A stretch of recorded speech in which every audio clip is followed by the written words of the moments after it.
Hey everybody, what's going on? Welcome into this Saturday or Sunday afternoon live stream. Welcome in.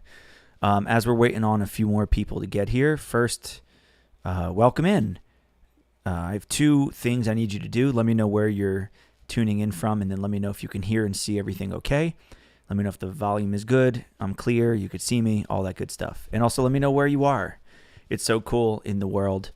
It's so cool to see how many people tune in from all over the place. And I always like seeing that. So what's up, Oni? Sorry, it's hard to see that a little bit. Oni Chimmy, hi.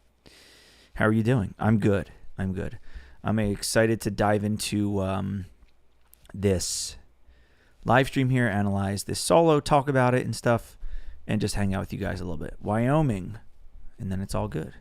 What's going on? Osmosis. Yeah, just making sure I can read that right. Yeah.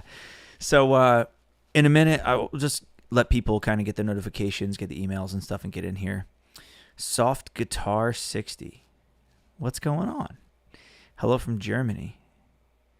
Gotcha. Hey. California. What's up, Tracy? What's up, everybody? So as people are coming in here, we're gonna we'll just kind of hang out for a bit, and let me know you can see everything okay, where you're tuning in from, and then we will get going. Profex says Massachusetts. I've been up there a few times, somewhat recently, up in Boston. What mouthpiece do I use? Oh, great, we're getting into those questions right away. Boston Sax Shop 8 M series is the alto. Hello from Texas. What's up, Lunk? What do you call it? Boston Sax Shop M Series 8 with Boston Sax Shop Silver Box 3.5 reeds. I'm going to actually talk about the gear in a second when we get into the video, because not and I'll say this later, the gear wasn't really making me miss those high notes, but like right after that, when I was playing a 7 and black box 3s or silver box 3, one of the two, in this recording session, and I just kept missing the altissimo notes, and I only did one take, which I'll talk about in a minute, so there's no redos or anything. I literally text Jack from Boston Sax Shop like literally during the day after the session. I was like, yo man, we gotta figure something out, and I moved up to an 8 and 3.5, and it's smooth sailing ever since. I get a sax New York Meyer. Yeah, of course I've heard about it. I've never played the get a sax version of it, but I've played a New York Meyer before. Never owned one. I almost bought one. I was very close. Okay.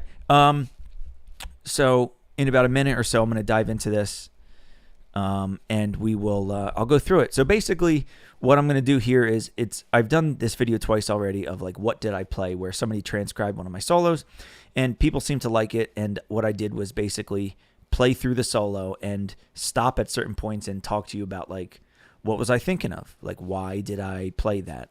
Like, oh, actually, here's what I was doing here. Because I think so many people get a transcription, or they even transcribe somebody, but they can only assume what the person was thinking. Like, ooh, they were thinking this triad, this diminished thing, this whatever.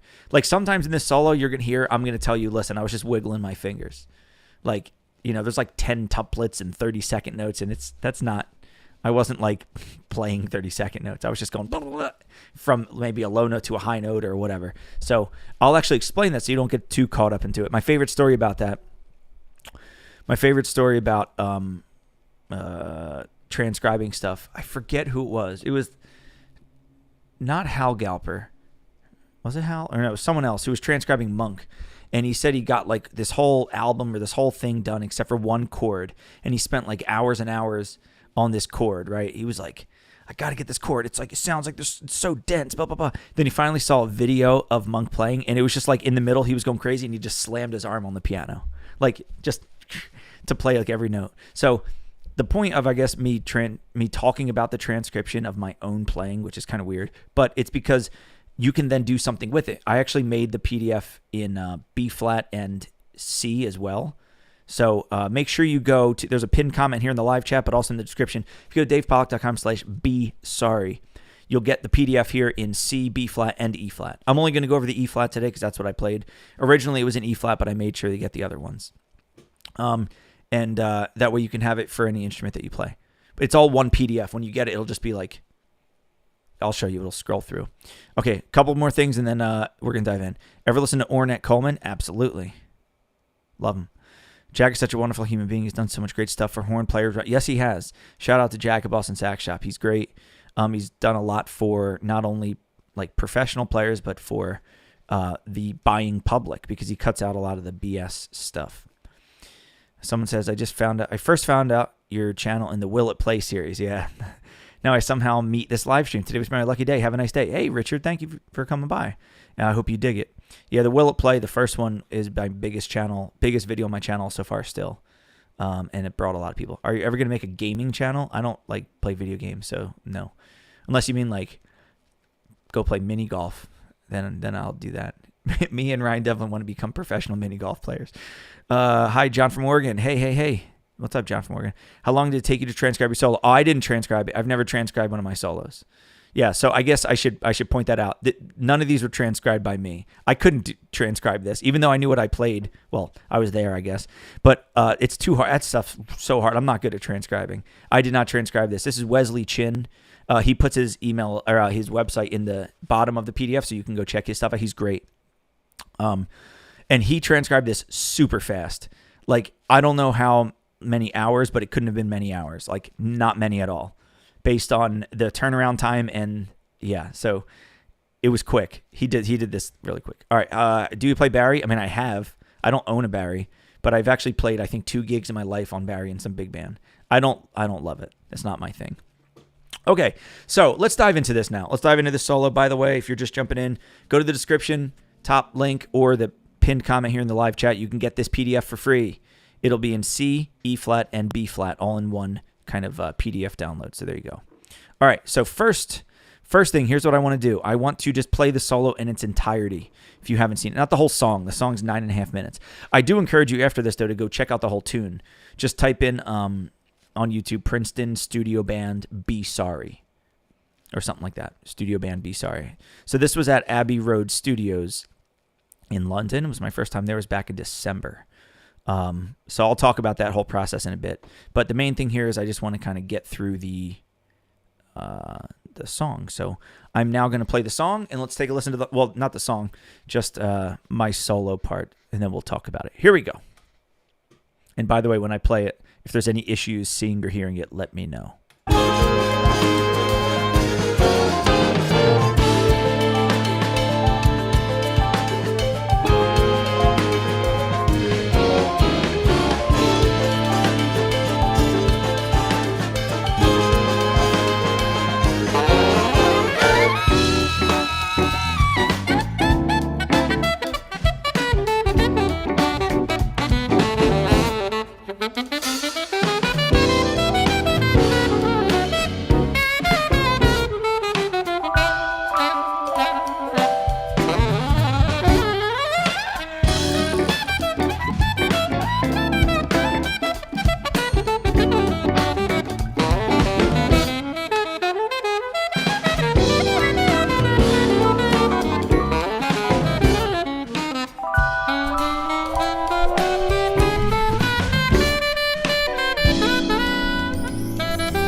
Yeah, and then Randy destroys it. He plays an unbelievable solo. So first thing is, good thing I didn't have to follow him. Like, I didn't want to have to go after him, so that was nice.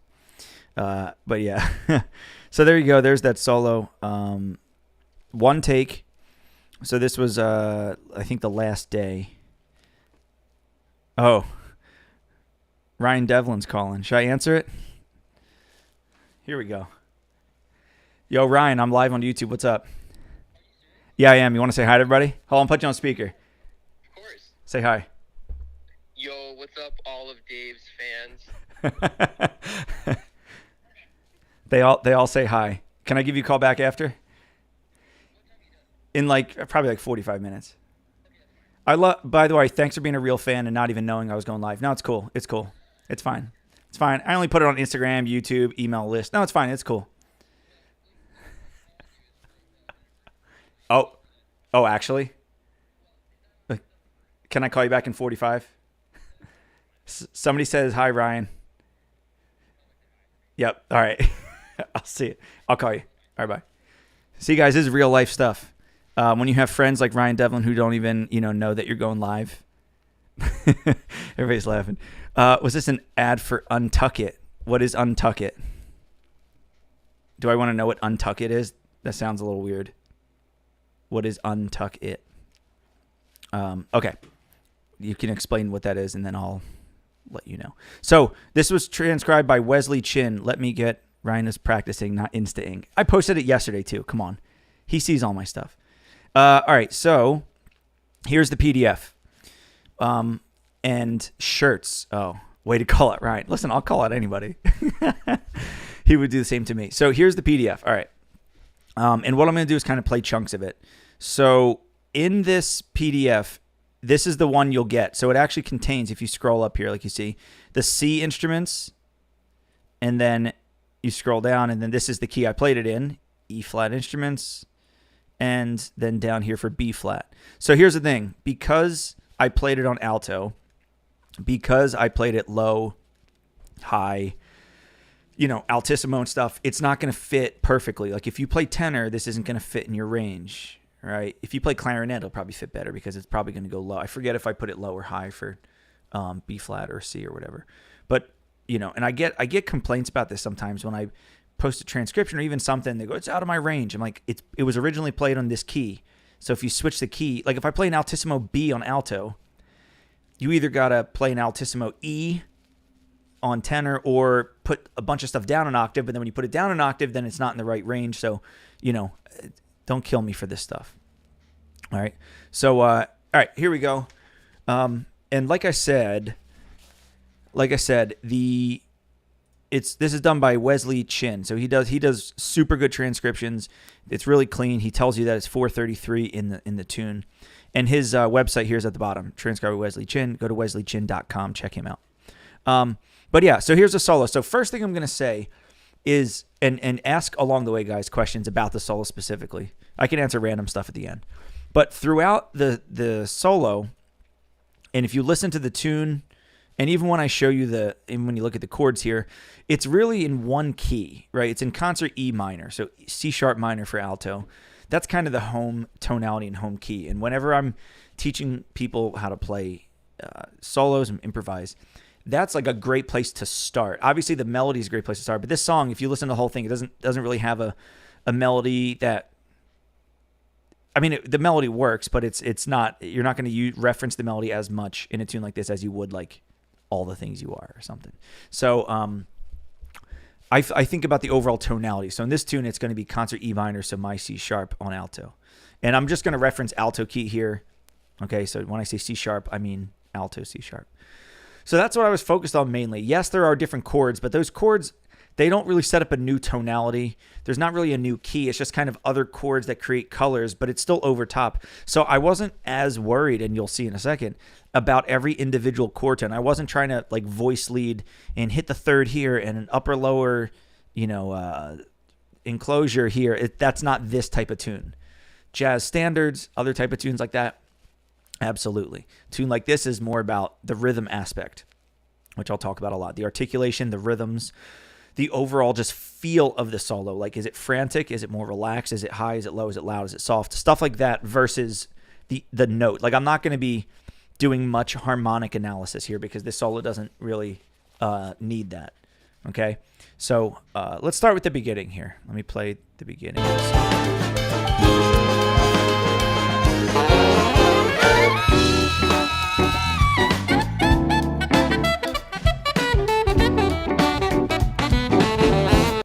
Okay. So right out of the gate, I do this, which I do all the time.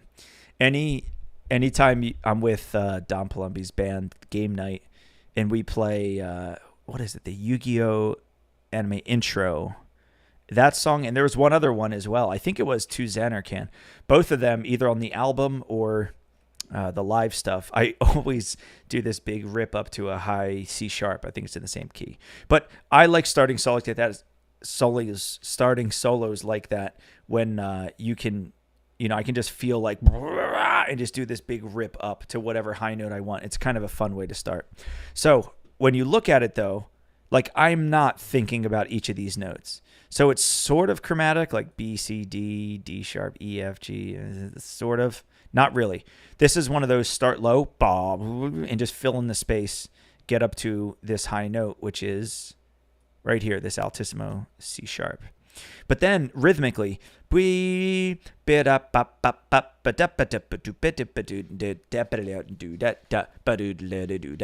the more important thing for me, is really thinking about these rhythms as I go up to a high note. Putting that like syncopation in this. Remember, it's a 16th note swing like funk. So it's 1 E and a 2 E and a 3 E and a 4 E and a 1 E and a 2 E and a 3. So I'm thinking,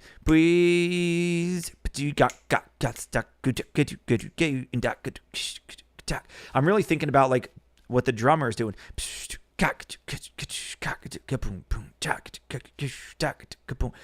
And that's kind of the vibe I'm trying here. And anytime I play with a band, I'm always thinking rhythmically. I'm always thinking of like playing with the rhythm section, but specifically on funk tunes, groove tunes like this, I think really about being a rhythm section instrument. That's also why I played staccato. Think like Roy Hargrove in Strasbourg Saint Denis, the one they all know the melody. It's swing 16th note staccatos. Right? So right, so that's kind of what I'm thinking there. Then I come down. I know there's a couple breaks here. I've played this song with them a couple times, but I did only one take. The melody and the solo was all one take. We did go back and cut and paste one section just because it's different than what's written on the part. We forgot when I recorded it, it didn't line up, so I had to just redo like 2 measures because the written part wasn't updated. But this is all one take. Not because I couldn't have done a second take, but one, we were pressed for time. But I wanted all the kids were there in the studio right there, everybody's right there, and I wanted to show them that like you can use one take, like you can do it if you focus. So all the melody, one take. The solo, I did one take. Now I did mess a couple of those high notes up. Would I have liked to fix those? Sure. But real life stuff. If there was a gig, if I was playing live on stage somewhere, I couldn't go back. So, and that's a good tip. I'll say it over and over and over again. Stop doing so many takes when you guys do your recordings. I know you say you want to get it perfect, but I want it to be the point is to get to the point where you can do that the first try. I know that's easier said than done, but also get to the point where even if it's not, you got to get the idea of perfect out of your head. Now, if you're playing something written, that's different. But like sometimes in the moment is better than some crafted perfect solo in my mind. So I'd rather miss gopher notes and miss them and crack notes, do the Brecker thing versus be super clean and perfect at all times. And also, if you are a musician, especially during the pandemic, everybody got used to just playing with tracks, playing at home, playing in virtual things. And then you could do 1,000 takes. What happens when you actually do get called for a gig? You don't get 1,000 takes. You get one. You can't redo it. You can't stop and go, sorry, audience, hold on. Let me just do that again. I promise it'll be better this time. That doesn't fly. So, yeah, here we go. Let's go a little further.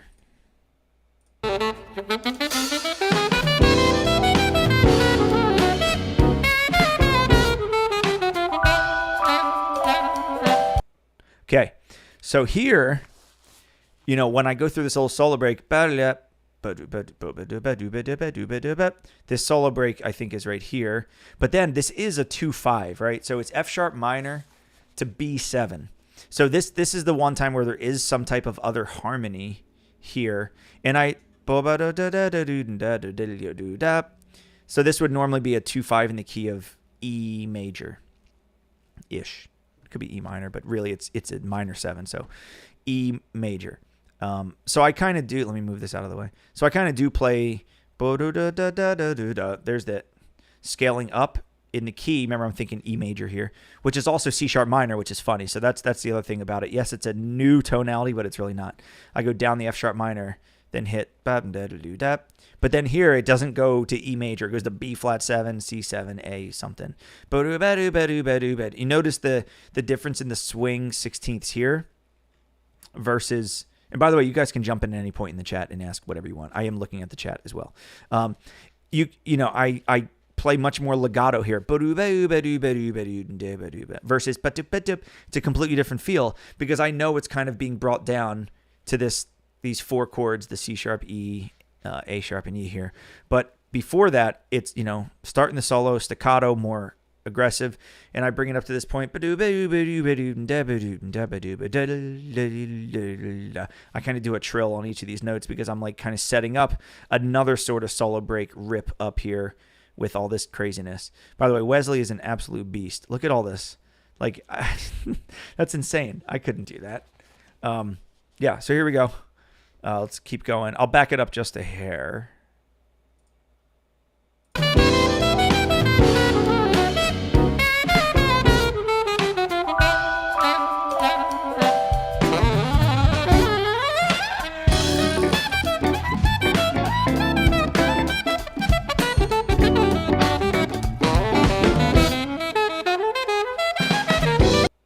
Okay, I paused it right on. So that's one of the students. He made like a stank face type thing, and I figured I would. Oh, you're not. That's right. You don't see the video right now. Sorry, I was watching the video, but I paused it right when the tenor player sitting next to me was like making a funny face. I did all the editing for the whole album, so there's 6 tunes here from Abbey Road. I edited all the videos as well, so that was cool. MTB, just joined the stream. I'm kind of confused about what you're doing. Thanks. I'm analyzing a solo that I played at Abbey Road Studios, and I'm giving you guys the PDF of the transcription that Wesley Chin did so I can talk through kind of what I was thinking of. So if you want to practice this solo and you want to play through it, you can understand a little better what I was thinking of because I'm the one who played it. So I figured I'd give you just a heads up about that. So there you go. All right. So once again, after this little solo break, I went once again, just random stuff. Don't worry about what I was playing here. It's about starting low, and I kind of, and yes, I missed a high G sharp here. So this is basically C sharp minor and then B minor. Don't worry about the G7 chord, G9. Hi, Emily. Thanks for stopping by. So I missed this high G sharp because, once again, I told you, I talked to Jack afterwards, and I was like, dude, we got to fix these high notes. And so I was playing on a 7 here with his 3 reeds. Now I'm playing on an 8 with 3.5 silver box. I think there were 3 black box before now, or maybe silver. I don't even know. But 3.5 silvers with 8 mouthpiece. So the altissimo comes out 10 times better now, 100 times better. The high notes, the 7 just didn't vibe with me too great. But here we go. So a little motif here. And then as the chord shifted down a whole step, I shifted down the motif. But here we go with the staccato. Right? And then this thing here. I'm thinking shape, first and foremost. I'm just thinking shape. I'm thinking just I wasn't thinking of any notes or anything because it's once again a little solo break. There's no harmony there. Oni says, what scale were you playing when you do it? I have no idea. Just chromatic-ish random notes. That's what I'm saying. Like I'm not really I was just kind of wiggling my fingers, roughly playing something low to the middle range, sort of chromatic scale. Most chromatic-ish. I wasn't thinking of any scale or any tonality. I was just play fast. So I like doing wide open intervals here. So this is another 2-5 here, the F sharp to B. Right? And that's a Dick Oates thing, obviously a different style, but when Dick Oates would kind of play a 2-5 sometimes, he would go and then not play the resolution chord. Or stop on like the end of 4, beat 4, let the resolution chord hit, then come in later. So that's kind of what I was thinking here. I do this a lot. I wasn't necessarily thinking of Dick Oates specifically. But in this, so I kind of give a little break there. Let me back it up a little before this 2-5 here, maybe to measure 13 or so. There's the run up.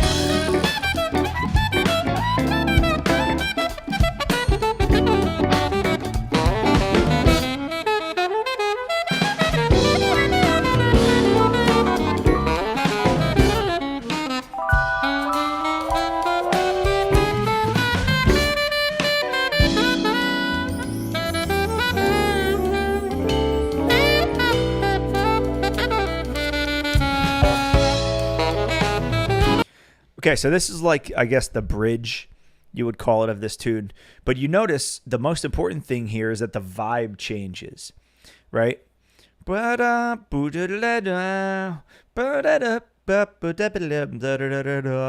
It's just this nice kind of relaxed feel. Listen.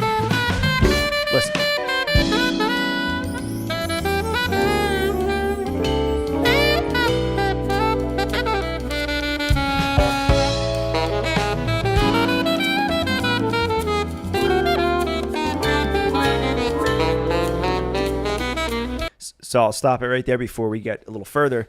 When, once again, you have to know, if just looking at the sheet, the chords that I had, it was just, slashes and chord symbols. But you have to kind of know the tune to know where the higher points are of the tune to fit that, because that's part of it. It's not about just what you want to play over a certain chord, and that's because that's part of it, sure. But it's like, is it the high point of the tune? Is it more energetic? If I, through this bridge section, if I was like, it might work, but to me, I wanted to match kind of the vibe of the rhythm section there. Dave, sorry for interrupting. No, it's cool. But as a kid with only 4 years on the alto, hey, what's up? Great that you're playing. Keep at it. Do you have any tips for playing altissimo? Because I just can't get the notes out. Hello, Dave Venom. What's up, Venom? Altissimo stuff. I had a Saxophone Success workshop a little while back. I think I did some altissimo. If I don't have a video on it on my channel, I'm going to make one. For me, it's about like just the positioning of your mouth on the reed and just getting comfortable with squeaks. I actually teach altissimo from the top down, starting with actually altissimo D and coming down. Too many people try to play F sharp or G sharp, and those are like really hard notes to play. Altissimo D is actually way easier because it's basically a squeak that we kind of adjust roughly in tune with our embouchure and with certain fingerings that sort of work. They're all subjective. You don't have to use the same thing. Just let yourself squeak and then adjusting down from there. Check my saxophone playlist channel in the description if there's a saxophone lesson video specifically on it. Yeah, people say overtones. Overtones work. But just I know kids who can play overtones perfectly all the way up to high F and can't play any altissimo. So it's not just overtones. That's part of it. You have to just let yourself get past that point. And I have a whole thing on it, and I'll get back into that. But yeah, I'll make a video on it if I haven't. So here we go. Back to this. Where are we at here? Jamie has a top. Yeah. Jamie's one of my friends. Good guy. I was going to meet up with him when I was in London because he lives near there, but my schedule was just way too busy on this trip and recording and sightseeing stuff. I wasn't able to link up. Next time. So here we go. This measure 24 here, I start to, and then the chord hits right on beat 1 in measure 26 here. That's now where we're back into that original feel. So let's go back just a little bit and hear that.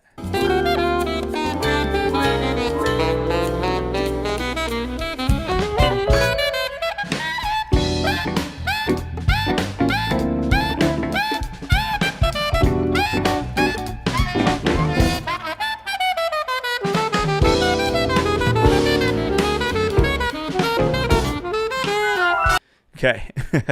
So, getting back into the groove here, this is another thing I like to do on like funk type of tunes where with a heavy backbeat, 1, 2, 3, 4, is put that syncopation in. Bop, bop, bop, bop, bop, bop, bop, bop, bop. That's a cool thing I like playing. So it's a cool comping technique, but it's also a cool improvisational technique too.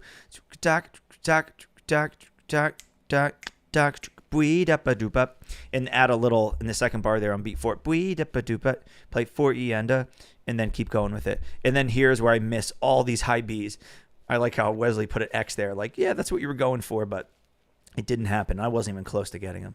But now I have that 8, so it's going to be, or it has been much easier since. I think I literally texted him and I was like, just send me something new. I think he sends me right away in December. Have to go. Have fun with the stream. Yeah, MTV, thanks for stopping by. This will be, for you and for everybody else, this will be just a regular video on my channel afterwards. It'll just be in, if you can just go to my channel, go to live. It'll be there so you can rewatch whatever you want. I'm not going to take it down. Make sure you guys grab the PDF, by the way. The transcription of this in C, E flat, and B flat. DavePollack.com/B sorry, or you just go to the pinned comment in the live chat or in the top of the description of the video. It's all same link. Just make sure you grab it, whether you play C, B flat, or E flat instruments. Okay, so I missed a bunch of high Bs here. Once again, this is first take. I only like doing one take. One take wonder. So I don't like doing a second take. I could have. They asked me, like, you want to do another one? I said, no. I said, well, is that bad? Was it so bad where I need to do another? They said, no, it's up to you. And I said, just one. If they told me, hey, we actually don't want those mistakes in there, then sure, I would have done it. But they want it raw and real, so that's what they got. By the way, I got to shout out Abbey Road Studios in general. Obviously, it's incredible. Being in the same room where, like, Dark Side of the Moon, and Paul McCartney used the microphones we were using, and, like, John Lennon. It was like the pianos were there. They recorded the whole Dark Side of the Moon album was recorded in that same studio we were in, and just, like, all the movie posters on the walls, all the Star Wars that were recorded there, and Lord of the Rings. It's just unbelievable. And it was really cool being there, but like the quality of the microphones and the gear and everything was just like out of control. But you can tell if you look in the video, like how far away the microphone is from me. Like here, let me go back to it for a second. Like the microphone that I'm playing into is the one that's the top of the screen. That's my microphone. That's the one I'm playing into during this whole thing. And it was like, and I know nobody else is playing in the room, but there was like, 20 people, 25 people in this room. And there's obviously people in the control room, but 25 people in the room, like, they weren't perfectly quiet and it was echoing in there and stuff, but like it comes out so clear, though they have everything tuned so well in that room. So yeah, let's see. Whoa, why did this? Oh, that's why. Who wrote the song? Was it Randy? Great question. It was actually one of the trumpet players in the band, a junior, Sebastian Bon Jovi. His dad's the other director at Princeton High School. His dad directs the studio band, but yeah, he wrote the tune, and his dad helped orchestrate it. Yeah, it's pretty cool. 16-year-old kid. I guess he was 16 when he wrote it. He's 17 now. But yeah, pretty sweet. It says it in the description of that video. If you go to the video, it'll say who wrote it and everything. And you can find out information about the whole album and all the other. There's 6 videos from the session on YouTube. And I was just on the one. So, all right, here we go. Let's finish this thing out after I miss a bunch of high notes. Oh, I wanted to talk about it real quick. Let me play this section again, and then I'll explain. This is the one other time where I actually think about harmony.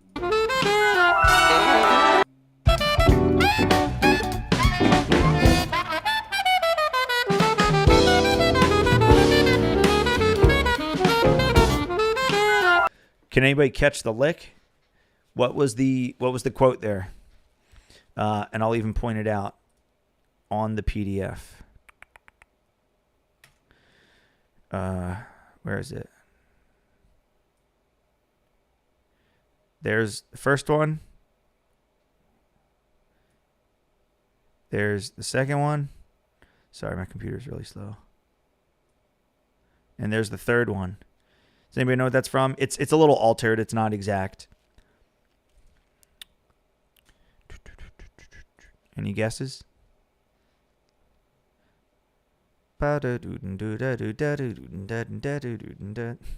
It's Honeysuckle Rose, for anybody who is curious. It's that ba-ba-doo-doo-dee, bwee-ba-doo-doo-dee. I use it over 2/5s a lot. And a 2/5 to E, which this is, I would play starting on B. Wee-da-doo-dee-doo. But then I played it because it's sort of, the chord goes sort of down as B. It's B7, then B flat 7, then A7. So I just kind of took that same approach. B7, B flat 7, A7. Above and below, They do that tune as well. Yeah, it's Honeysuckle Rose, guys. Sorry, the chat's a little behind. Yeah, Above and Below is another tune they did on this recording session, though, so go check that one out. That was a fun one. But yeah, so it's little Honeysuckle Rose line. And then I just play once again. Don't ask me what scale this is. I'm not thinking of scale. I know I wanted to kind of start low and end on a low B flat. That's all I was thinking here. I was not thinking of chords, scales, harmony, or anything. So let me back it up just a little bit.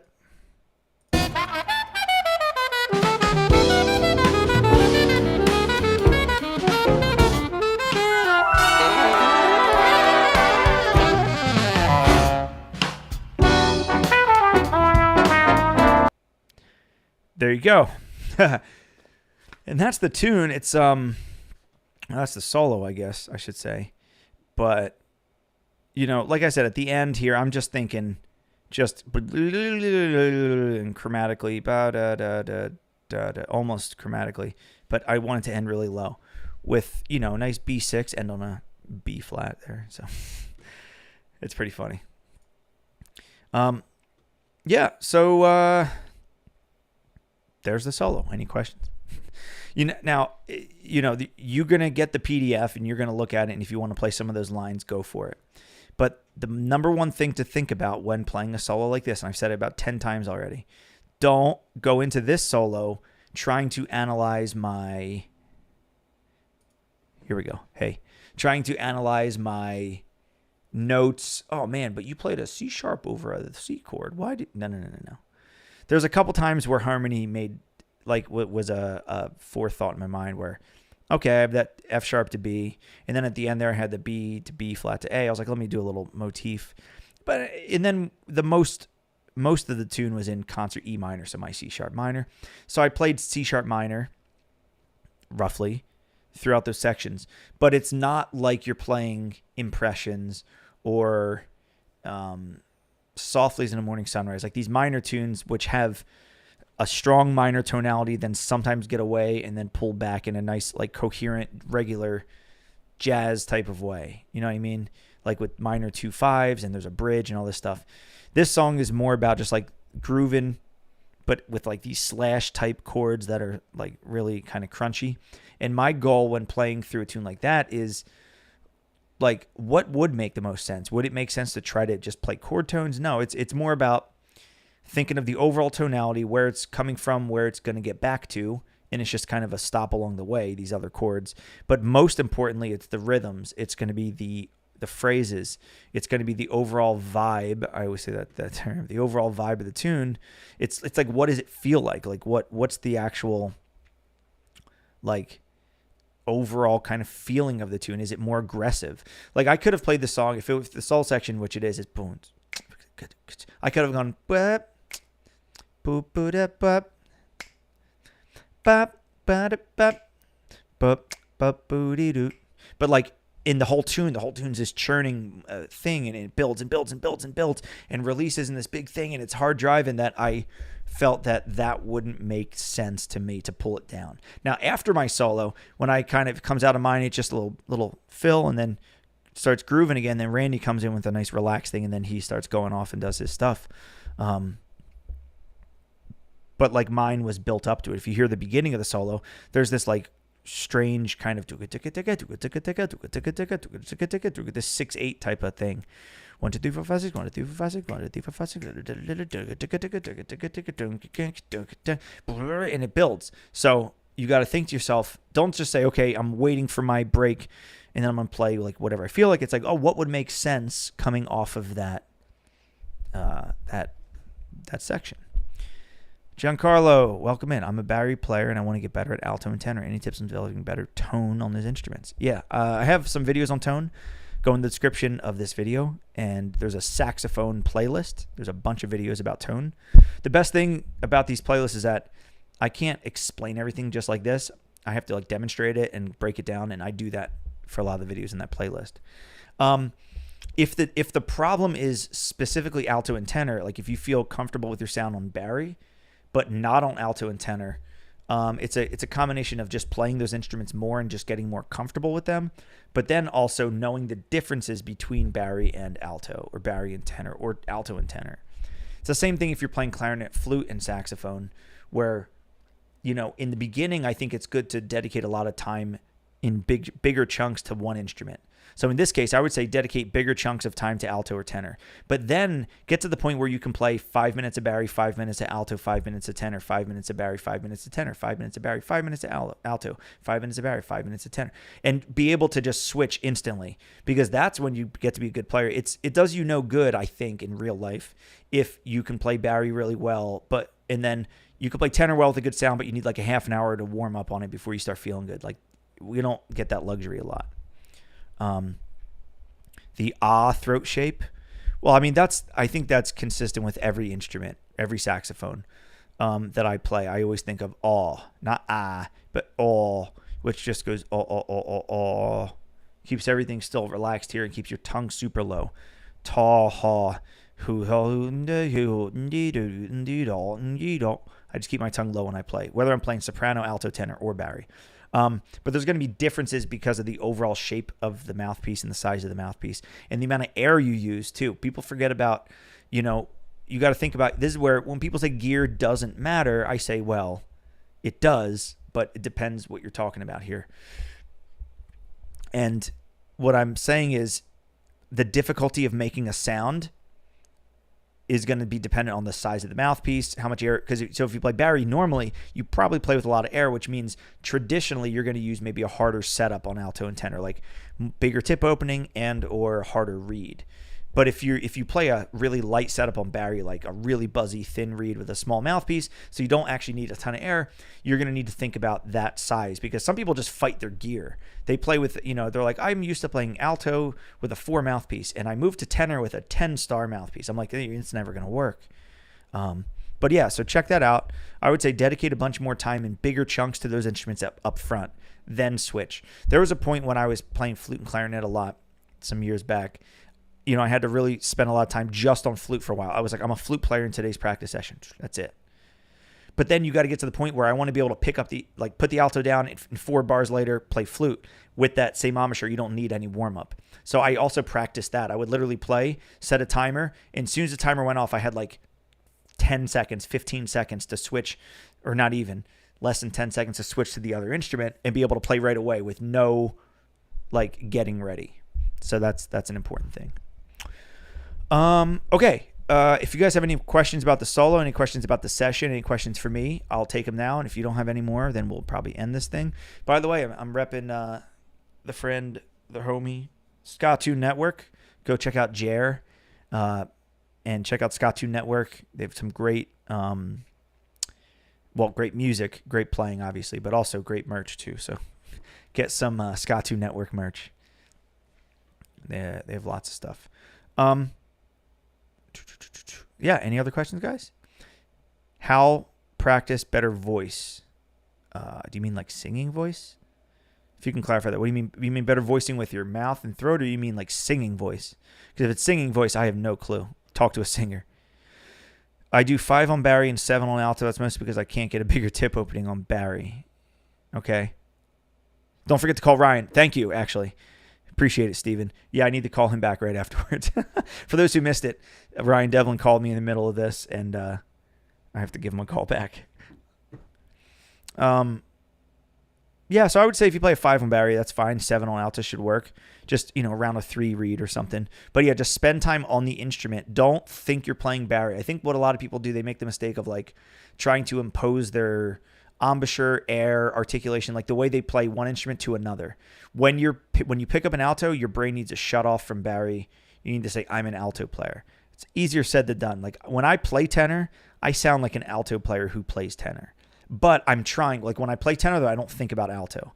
I don't articulate the same way. I don't blow air the same way. I actually blow it way more fast and loud, and a more straight sound. Whereas alto, I kind of, I fluff around the notes and ghost a lot of notes and stuff, which I don't really do on tenor. In alto sax, better voicing. Yeah, so just, Venom, I would say just think about your embouchure and keeping a nice, open, relaxed embouchure, usually with the tongue and the jaw. Don't put a lot of pressure up. So many people do the thing where they curl their bottom lip way too much. They pinch down and it deadens the reed and you get this really thin type of sound. It's really sharp. It's thin. It just has this very amateur sound. So kind of, roll the lip out a little bit, not like all the way out. Like Dexter Gordon had his like way out. I wouldn't recommend doing that unless you feel comfortable. But, yeah, open embouchure is going to be the best thing. Whenever the Saxophone Success workshop, whenever I open that back up again, I highly recommend you guys checking it out. I go deep into sound and tone and,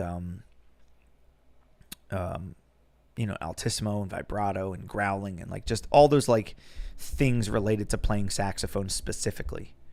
How to play in tune, how to think about playing in tune. I did a video recently where I talk about playing in tune is one of the things where people want to get a better sound. I think you should focus on playing in tune. And some people have some different opinions. But like my thing is, a lot of the time when you play a note, usually you're either way too open or way too tight, and that's going to cause the pitch to change, but also it's going to give you a worse tone. Once you get the tone centered with an open embouchure, from there it's just about moving around the range of the instrument and adjusting slightly to keep it in tune. The problem is people go in the upper range, like my upper range sounds bad. And then I listen to them and they're just pinching and it's going way sharp. And that's the pinching is causing sharpness and a bad sound, a thin sound. So I say focus on trying to do whatever you have to do to keep it in tune, which usually means opening up more, which will in turn cause it to be a better sound. I am a French bagpipe player playing jazz often. Whoa. I have a jazz teacher and he helps me a lot. Your videos are very helpful. And thanks for your work. Bravo. I think that's what it says. Sorry, there's stuff in the way here. Well, thanks for saying that. I appreciate that. You're very welcome. Glad you dig the videos. So, if you guys just got here now, you missed the analysis, but you can go back and watch this video afterwards. You can get the PDF of this, the transcription that Wesley did, completely free. Transcription in E flat, B flat, and C. All you have to do is go to the link, top description, or in the pinned comment here in the live chat, or davepollack.com/besorry, all one word, BESORRY. All right. Well, if nobody has any other questions, that's all I had for today, guys. By the way, and one of the reasons I did this, I like going live. I might do live more throughout the summer especially, but this video was supposed to be Friday. This was a video I actually filmed in its entirety I filmed it before Friday, but I had it ready to go, I thought, for Friday. I was starting to edit it, and there are some technical issues here. I'm not sure if it's computer related, software related, or external hardware related with my interface. But I think everything's good now on the live stream. You would think it'd work worse on the live stream than a recorded video, but I never claimed to be good at technology. In fact, I'm really bad at it, but it is what it is. So pick up the PDF. Go back and watch this if you missed it. If you want to play part of this solo, that'd be cool. I love when people transcribe their own, like they do the transcription themselves and then send me videos like online, like on Instagram usually, or post on YouTube. But if you have this, now you're going to have this transcription. If you want to like record yourself playing it, send it to me. I'd love to check it out. I'll share it around. Even if you only take a little part of it.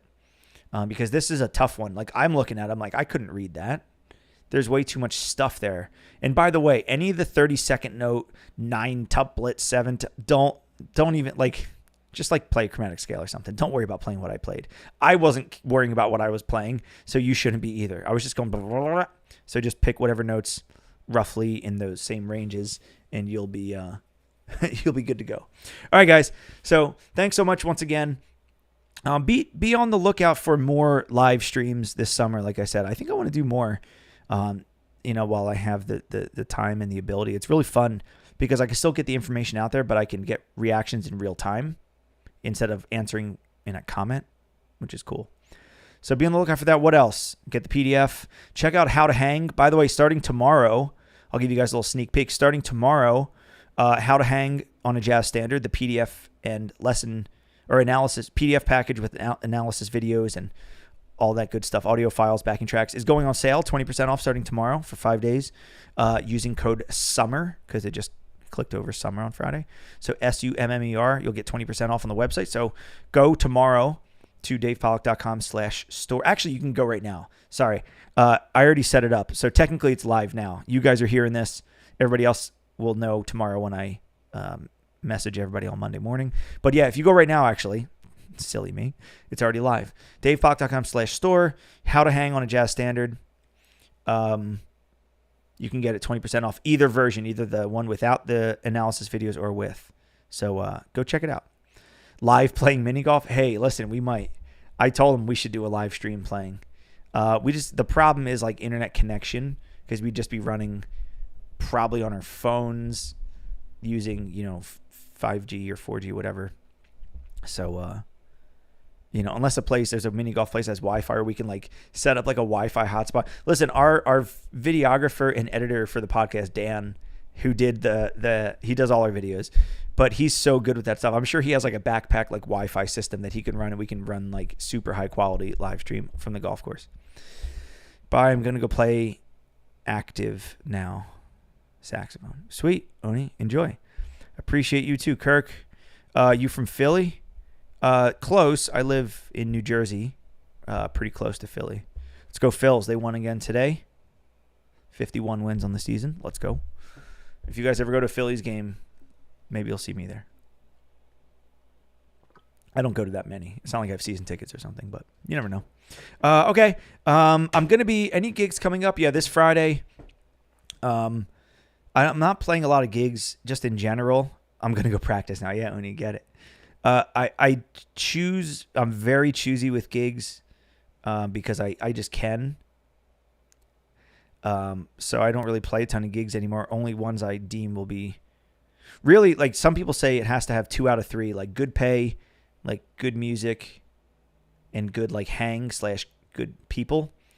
To me, it's like, it's really only the good people, like good hang/people. Like there's gigs that I've turned down that pay a lot of money that I was just like, you know what? It's not, I'm not putting myself in this right now. And there's gigs I've done that pay almost nothing, but I like the vibe and I like the people and I like to do it. So I do it more for the music than anything else, which is a cool position to be in. But this Friday, I'm going to be playing June 28th up in, West Orange. Somewhere in North Jersey. Going to be playing with the Big Beat Big Band, playing lead alto. I love playing lead alto. And that's like an original like funk R&B big band. It's pretty cool. So that's this Friday. I'll post about it. If you guys are in Jersey area, you want to come out. And then nothing for like a while until like July 19th, I think it is, a Friday night. I'm playing up at OSNYC with Jasper Dutz and his ensemble. And then in August, I have a couple dates with Dom Palumbi's band, the Game Night Band. We're doing August, I think, 16th up in New York at OSNYC. And then the next day down in Maryland for a BitGen video game music one-day festival. So it's not like MagFest with 25,000 people. It's a smaller festival, one day, just music. It's basically just a music festival, but all video game music. Down in Maryland, I think, Baltimore area, Washington, D.C., somewhere down there. So I'll be in New York and Baltimore back-to-back days.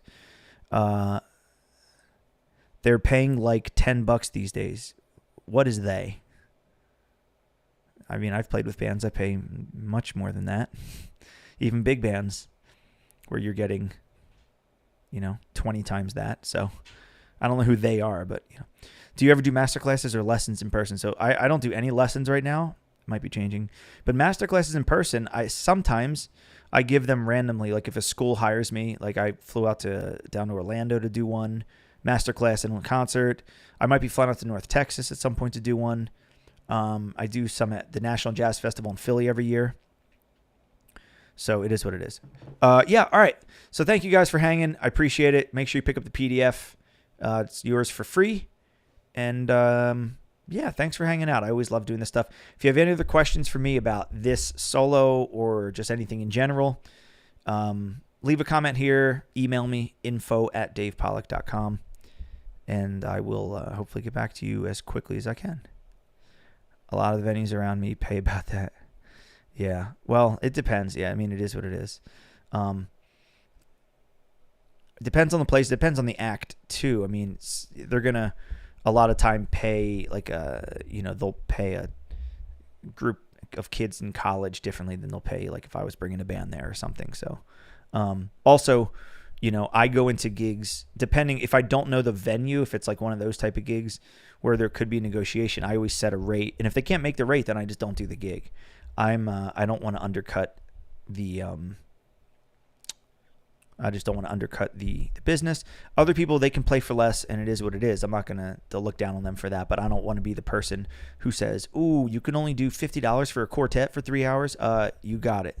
No way. I'm going to be the person that says, no, this is what you should be paying me or another band, and then I'll tell people about it and be like, hey, don't reward this type of behavior by paying this amount. If they want to pay less, well, we don't have to play there. But hey, it is what it is. Not everybody can. Not everybody has that luxury. Nate Bogo, cool Dave, thanks. I just bounced in recently. We have to do a replay on this and go over what. Yeah, I went through the whole thing. I started at 4:00, so it's about an hour. About an hour ago. All right, guys, I'm heading out. Thanks so much again, and this has been a lot of fun. If it's for the hang, yeah, that's the thing. Like, that's what I was saying. Is like, I don't like. I'll still, demand a certain price from the venue, but if it's one of the things where someone I know has to take a gig for whatever reason and it happens to pay low, but I really love the music and the gig, that's fine. But if I'm the one negotiating the pay with the employer, the venue, whatever, the club, there's certain things I won't take a gig under the Dave Pollack name and then tell my bandmates, hey guys, I need you to play for 4 hours at a jazz club and I'm paying you $20. Like I won't do that. But if somebody came to me and it was a killer band and like super fun hanging, they're like, dude, I had to take this gig for blank reason. It only pays $20. I'll do it. Like, I'm not above that. That's not the point. The point is just talking to the venue about it. Okay. All right, guys, I'm heading out. See you later. Thanks so much. Be sure to get the PDF.